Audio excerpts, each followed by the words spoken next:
पहला दिन है और बहुत बढ़िया बंदोबस्त है इधर। पुलिस प्रशासन का मंदिर की तरफ से डेकोरेशन बहुत अच्छा है और डिसिप्लिन बहुत बढ़िया है। ऐसी कोई यहाँ पर ये कमी नहीं है इस मंदिर के अंदर जिससे कोई किसी को कोई हानि या कोई नुकसान हो। बहुत बढ़िया प्रोग्राम है, बहुत अच्छा है। और यहाँ पर काफ़ी भीड़ आती है, काफ़ी श्रद्धालु आते हैं, दूर दूर से आते हैं। वो अच्छी व्यवस्था यहाँ पर की जाती है और अच्छे से रहने का बंदोबस्त, प्रसाद का वितरण वगैरह बहुत बढ़िया किया जाता है इधर और डिसिप्लिन से काम किया जाता है सारे का सारा। क्या मान्यता क्या रहती है? नई मान्यता यहाँ की है कि ये पुरान जमाने का मंदिर है। ये काफ़ी पुराना था, पहले छोटा सा होता था इधर नदी के किनारे, उसके बाद ये मंदिर बना। इस पर वैसे तो हम तो इसके बारे में जानते नहीं है, लेकिन क्या है ये पंडित जो है इधर के वो बताएंगे आपको। पुरानी काफ़ी मान्यता है इसकी, क्योंकि इसका छोटा मंदिर ऊपर है, पहाड़ियों के ऊपर है। छोटा मंदिर जो पुरानी माता है वो ऊपर है, उसके बाद ये नीचे बड़ा मंदिर बनाया। पहले ये छोटा सा था, अभी काफ़ी बड़ा बना दिया है अच्छी तरह। और ये मान्यता इसकी यही है कि जिस टाइम पर कोई पुराने धार्मिक टाइम पर जो ही होते थे, माता होती थी, उस टाइम पर कोई संतमन वगैरह वो बताते हैं, वो उनको मार करके गिराया था, कहीं वो दिन गिरे हैं। उसी के हिसाब से ये मान्य चल रही। उतने बारे में हमें पता नहीं, हमने ज़्यादा करके सेना में नौकरी की है, इसके धर्म के बारे में हमको इतना पता नहीं है। नवरात्रे जो हैं वो हम लोगों के लिए शुरू से ही इम्पोर्टेंट रहे हैं।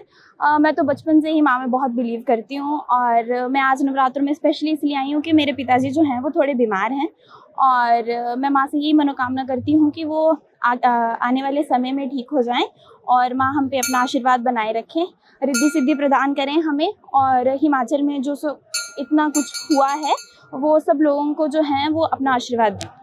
आप हर वर्ष जो है वो यहाँ दर्शनों के लिए पहुँचते हैं? हाँ जी, मैं हर वर्ष ही आती हूँ। जो पिछले नवरात्रि हुए थे उनमें भी मैं आई थी और यहाँ पे कंजकों का पूजन भी किया था। तो ये माँ का आशीर्वाद ही है जो मैं हर साल आ पाती हूँ।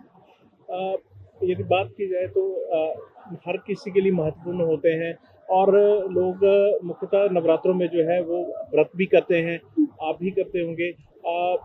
क्या फल इन व्रत का क्या महत्व आप लोगों के लिए रहता है और इस बार भी व्रत आपने किए हैं क्या है? जी हाँ, इस बार भी मैंने व्रत किए हैं। मैं हर साल 9 के 9 नवरात्रे रखती हूँ। जैसे कि इस बार बोला जा रहा है कि 10 नवरात्रे हैं, जो कि माँ की जो है वो अपनी जो है उनकी अपनी हमारे ऊपर कृपा है कि उन्होंने हमें इस बार 10 नवरात्रों से जो है वो प्रदान किए हैं और माँ जो है हम पे अपना आशीर्वाद बनाए रखें, यही मैं उनसे प्रार्थना करती हूँ। और हर बार मुझे मौका दे कि मैं नवरात्रे रख पाऊँ, ताकि जो है वो मतलब माँ जो है वो हर बार अपनी कृपा मुझ पे बनाते हैं और कभी ऐसा नहीं हुआ कि मेरे साथ कुछ गलत होने दिया हो। और यही उनका आशीर्वाद ही है। यही कोई मनोकामना मांगी हो जो पूर्ण हुई? मेरी हर मनोकामना पूर्ण होती है, ये तो मैं सच्चे दिल से ये बात बोलती हूँ, क्योंकि जब आप सही होते हैं और आपका मन साफ होता है, आपकी माँ में पूरी श्रद्धा है, तो आपके साथ कभी कुछ गलत नहीं होगा और आपकी हर मनोकामना पूर्ण होगी ही होगी। आज से जो है वो शारदीय नवरात्र जो है वो प्रारंभ हो रहे हैं। तो इस वर्ष भी हर वर्ष की भांति जो है वो 51 पंडित जो है हमारे इस यज्ञ में भाग ले रहे हैं। इसमें सचंडी, महारुद्र याग, रामायण पाठ, भागवत तथा गायत्री प्रवचन इत्यादि का पाठ जो है वो किया जाता है। तो आज जो है वो प्रथम नवरात्र है, इसका है शैलपुत्री। प्रथम शैलपुत्री का जो है वो पूजन किया जाता है। इसी तरह प्रथम शैलपुत्री, द्वितीय ब्रह्मचारिणी, तृतीय तंत्रशेती, कोशमल चतुर्थम, पंचमम स्कंद मातेति, षष्ठम कात्यायनी, सप्तम कालरात्रि, महागौर्यष्टम नव सिद्धिदात्री नवदुर्गा। ये नौ दुर्गा जो है वो इनकी यहाँ विशेष अलग अलग से पूजा की जाती है। तो हमारे जो ये ब्राह्मण द्वारा है अनुष्ठान जो किया जाता है और भगवती की अष्टमी के दिन जो है वो विशेष पूजा की जाती है, उसको विशेष पूजा की कहा जाता है। वो रात्रि के समय होती है। तो इसमें माता का जो है वो चोला जो है वो बदला जाता है, तो माँ को सिंदूर लगाया जाता है। वो पौराणिक परंपरा है कि जब ये मूर्ति यहाँ पर पहाड़ पे मिली हुई थी तो इसको फिर स्थापना किया गया था, तो इसकी सफाई कर रहे थे। तो तब तो एक दो आदमी होते थे, तो एक जो कर्मचारी था वो उसकी सफाई कर रहा था, तो एक उसका पीस जो है वो निकल गया। तो उस पीस को लेकर वो घबरा गया, उससे मूर्ति खंडित हो गई। तो उसने ऐसा किया कि अपने अधिकारियों को बताया कि मैं ऐसे माँ को साफ कर रहा था, तो इसमें एक केस निकल गया। तब वो लोग आए, उन्होंने देखा तो माता की उंगलियाँ जो है वो निकल पड़ी, पाँव की उंगलियाँ निकली। उन्होंने देखा कि ये तो मतलब ऐसा हुआ था कि इससे ज्ञात होता है कि वो सदियों पुरानी मूर्ति जो है वो पूजित थी, इसमें सिंदूर लगा हुआ था। फिर उन्होंने सभी जगह उन्होंने उसको प्रेरना शुरू किया, तो एक बड़ा टोकरा जो है वो सिंदूर का निकला। तो उससे ज्ञात होता है कि मूर्ति जो है वो सदियों पुरानी पूजित है। चलो बाद में तो अभी ज़्यादा समय नहीं हुआ होगा इसको स्थापित की हुई है, परंतु मूर्ति जो बहुत पुरानी पूजित है। तो इसका वर्णन आता है मार्कंडेय पुराण के अंतर्गत, यस्मात् चंडम चामुंडम तृत्वा तमवाक्ता चामुंडेति ततो लोके ख्याता देवी भविष्यसि, कि चंड और मुंड नाम के जो राक्षस थे वो बहुत ही बलवान थे और ब्रह्मा से उनको वरदान मिला हुआ था कि आपको कोई नहीं मार सकेगा। वो था पुल्लिंग रूप में, इसलिए देवताओं ने अपने अपने शक्ति से एक पुंज तैयार किया और उसको नारी का रूप दिया और उसका नाम रखा अंबिका। और उनकी जो अधिष्ठात्री कौशिकी देवी थी, उन्होंने उनको बताया कि आपको हम एक कार्य सौंप रहे हैं कि आपने चंड और मुंड नाम के जो राक्षस है उनका संहार करना है। तब वो उन्होंने बहुत ही सुंदर लावण्य रूप जो है वो अंबिका का बना और वो जंगलों में चली गई, जहाँ पर राक्षस लोग जो है विचरण करते थे। तो जब चंड और मुंड नाम के जो राक्षस थे वो वहाँ पर आए तो उन्होंने देखा कि एक घोर जंगल में अकेली बहुत ही सुंदर युवती बैठी हुई है।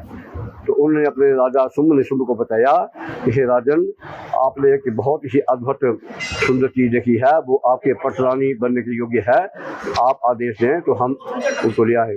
राजा शुंभ निशुंभ लड़ाई तो हो गए, उन्होंने जल्दी करो, इसमें देरी मत करो।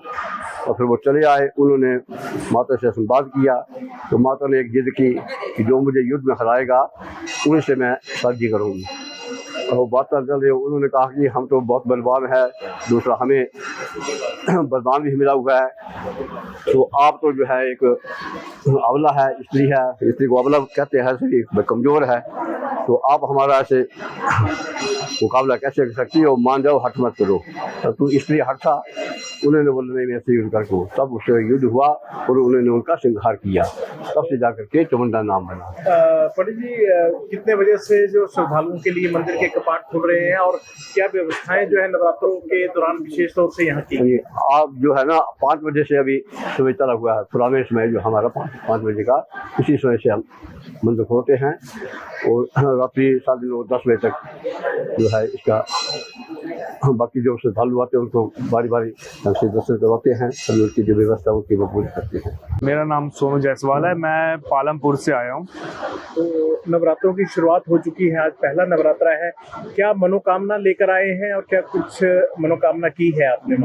माता रानी से मनोकामना तो यही है कि सब भक्तों को सुखी रखें। जो पीछे जैसे आपने आपदाएं देखी हैं आते हुए, हिमाचल में फ्लड्स आए हैं, यहीं पे कांगड़ा में फ्लड्स आ रखे हैं, उस चीज़ से माता राहत दे। और आशा करते हैं, वैसे आजकल आप देख रहे हो पहला नवरात्रा है और इतना क्राउड है नहीं जितना होना चाहिए वैसे, पर आशा यही करते हैं कि माता रानी सब बारिश से रोक दें और अच्छे से मतलब वो एक सब कुछ। तो किस तरह आपके लिए ये कितने महत्वपूर्ण रहते हैं नवरात्रे, और क्या दिनचर्या आपकी इनमें रहती है? नवरात्रे हमारे लिए एक मतलब पावन त्यौहार है, हम हमारे हिंदुओं के लिए मतलब पावन त्यौहार है।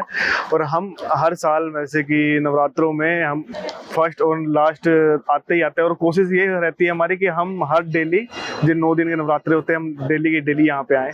पर आजकल आज देख रहे हो 2 दिन पहले ही बारिशें रुकी हुई हैं आजकल, तो अब आज हम आए हैं यहाँ पे। तो मैं यहाँ पे आज नवरात्रों का पहला दिन है, तो हम यहाँ पे दर्शन करने के लिए आए हैं। सुबह ही आना था पर हम नहीं आ पाए हैं क्योंकि मुझे लगा कि बारिश ना हो जाए, क्योंकि पिछले आप लोग देख ही रहे हो कि पहले से ही यहाँ पे बारिश बहुत ज़्यादा है और यहाँ पे ज़्यादा अभी क्राउड भी नहीं है, तो इसी डर से हम थोड़ा लेट ही आए हैं, धूप निकली उसके बाद ही आए हैं। तो माता रानी से यही रिक्वेस्ट है कि मतलब बारिशें रोके, आपदाओं को कम करें।